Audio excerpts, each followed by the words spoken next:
Sir HD, yan, sir. Sir, doon. Yan na kayo, ma'am. Iwan natin yung gamit natin dito kay ma'am. Yung shoutout kay ma'am. Pangalan, no? Jennifer. Ma'am, ano barangay dito, ma'am? Kaghalo. Kaghalo. Damo halo na rin. Bukid, sir. Bukid. Ayan. So, mula dito sa barangay Kaghalo, guys, travel tayo baktas, ano, sir? Ayan, nearly about 2 hours. 2 hours? Tuod. Kaya manudog talaga nga din 1 hour. Lakay kami hato kung baga kabisan. 1 hour lang siya, ma'am, kung kamo. Pero kung baga po, ano. Kung kami, 3 hours. Didi na lang ako ba? Tarin Ano yun yung balay? Oh, didi. Oh. Ah, nga didi yung side. Ano itong halas, ma'am, kubra? Ato ka mo, ano nga nga rin ito? Third.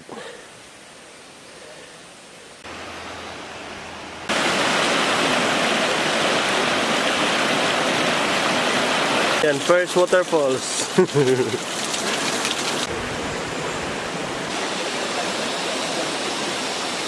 Yan, dito na tayo guys sa may parte kung saan papasok tayo papunta sa Olo Halas. Yan, kita nyo yan guys. Yung maliit na pasok.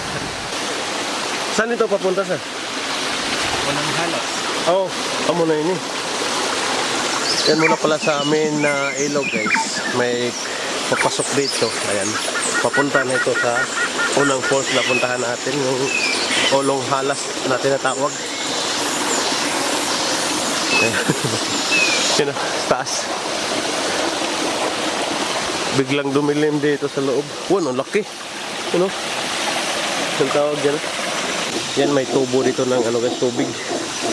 Papunta sa falls. Yan. Dito na tayo guys.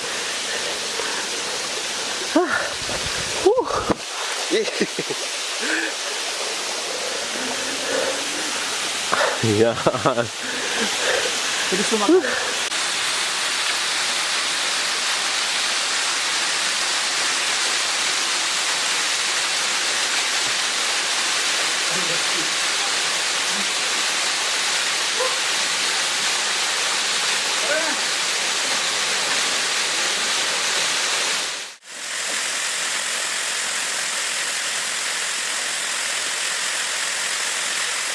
Yan, tapos na tayo dito sa falls guys.